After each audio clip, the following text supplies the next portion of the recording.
Mudah-mudahan ini menjadi bagian dari proses pembuktian bahwa apa yang ditemukan terakhir itu benar adanya, bahwa ijazah Joko Widodo khusus palsu.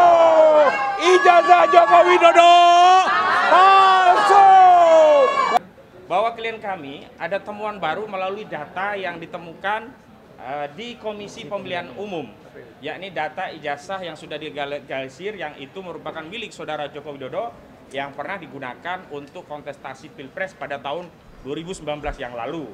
Nah, data ini mengkonfirmasi bahwa objek penelitian klien kami, baik yang menggunakan ahli digital forensik yakni saudara Roy Rismond Sianipar, ya Dr. Rismond Sianipar, juga menggunakan pendekatan telematika dengan error level analisisnya Bapak Roy Suryo, itu mengkonfirmasi bahwa objeknya sama, dan karena objeknya sama maka kesimpulan yang sudah disampaikan kepada publik yakni 99% ijazah itu palsu atau dengan nomenklatur yang lain, ya Dr. Rismond Sianipar menyebut ini 11.000 triliun persen palsu, makin kuat karena proses yang lama itu tidak begitu saja.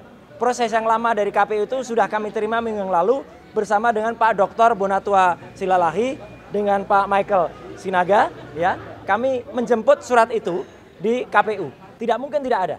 Dan analisis kami adalah menggunakan analisis yang sudah pernah digunakan, penampakan itu ketika pertama kali ditunjukkan oleh Dr. Sigit Sunarta tahun 2022 di kampus Universitas Gadjah Mada. Apapun itu, gambar-gambar itu adalah similar. Ya, similar itu mirip. Akhirnya yang mirip itu kemudian kami cross check dengan penampilan dari Bareskrim. Jadi yang kami gunakan sebagai bukti sahih adalah yang ditampilkan Bareskrim, meskipun itu hanya berupa fotokopi dan terlipat. Tapi meskipun berupa fotokopi dan plat, itu ditampilkan di institusi resmi milik negara, yaitu Bareskrim.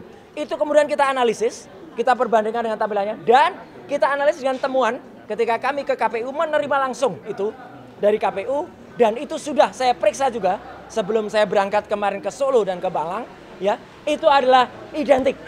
KPU dikasih, jadi kabar bohong ya kalau ada orang-orang yang mengatakan. Oh iya, itu nanti akan kita berikan sebagai salah satu novum. Oke. Nah ini ya. Meskipun ini kami pertanyakan, ada beberapa kok ditutupi. Ya, jadi uji konsekuensinya itu lagi kita bersurat lagi dengan Pak Bonatua dan Mas Michael itu yang ada di belakang sana. Kita lagi pertanyakan, dan apalagi ini legalisasinya ini kan tahun 2019. Kita bersurat juga untuk yang legalisasi tahun 2014, itu juga kita minta, legalisasi tahun 2005 di Jakarta, legalisasi tahun 2010 yang ada di Solo juga kita minta. Ini ya, ini juga kita lampirkan. Ya. Oke, saya kira itu dari saya. Kalau ada sekarang saya kembali.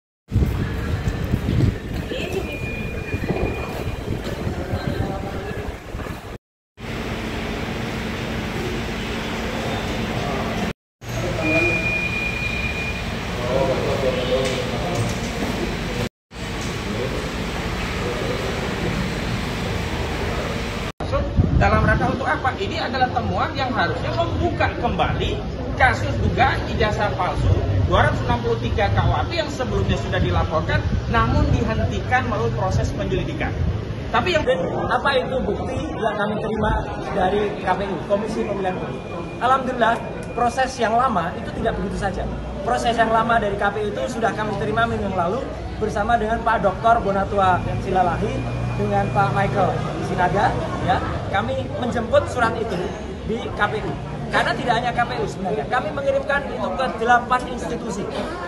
Termasuk diantaranya KPU Pusat, KPU DKI Jakarta, KPU Solo, dan beberapa tempat lain. Termasuk juga ke ANRI, ya, Arsip Nasional Republik Indonesia dan tempat lain. Justru kasus yang ada di Bareskrim ini harus dibuka kembali. Maka surat itulah tadi. Jadi nyambung ya, kronologinya. Surat itu tadi yang dibukakan. Maka kami sangat menghormati, mengapresiasi apa yang disampaikan oleh mantan Kabar Eskrim, ya, Pak Susno Dwaji dalam acara di salah satu TV bersama dengan Pak Herman yang mengatakan kasus di Polda Metro Jaya harus dihentikan karena tidak sesuai dengan apa yang karena ijazahnya tidak terbukti asli.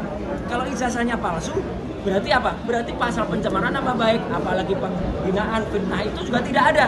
Justru kasus yang ada di Bareskrim ini harus dibuka kembali. Maka surat itulah tadi. Jadi nyambung ya kronologinya. Surat itu tadi yang dibuka. Dan ini saya tambahkan sedikit ya. Alhamdulillah saya barusan saja hari Jumat yang lalu dari kota Solo. Solo itu kota tempat, dan di Solo itu kami berada di Kertopuran, daerah tempat, dan kami berada di gedung umat Islam ya, itu gedung yang sangat bersejarah, perkembangan umat Islam dekat Keraton Surakarta di Ningrat ya, di kawasan Baluarti.